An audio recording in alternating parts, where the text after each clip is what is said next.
Welcome to our channel. Today we how to enable using Apple Wallet for charging membership passes, complete guide step by step clearly.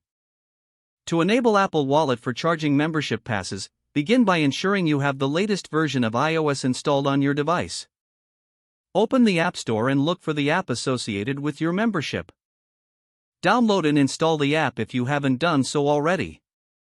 Once the app is installed, launch it on your device. Locate the option for membership passes or membership cards within the app. Follow the prompts to create or log into your membership account. Once logged in, navigate to the section where you can add your membership pass to Apple Wallet. Tap the option to add your membership pass.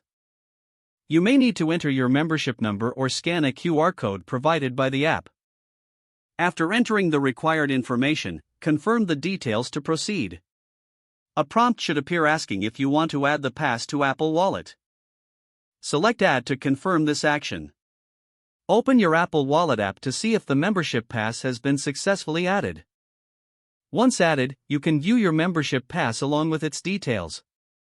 Make sure to check if the app allows you to enable charging features linked to your membership pass.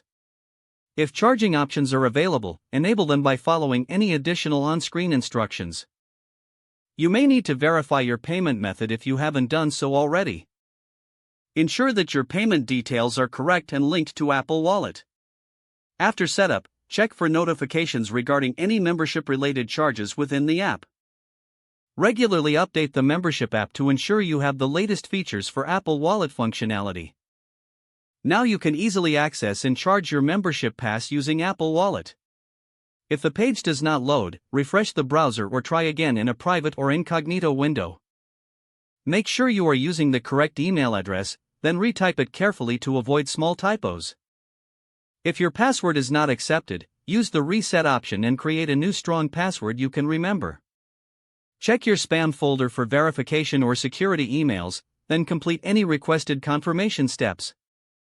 Enable two-factor authentication if available to improve account security and reduce unauthorized access risk.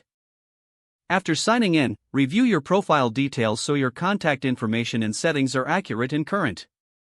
If you see an error message, note it down and try again after restarting your device and internet connection.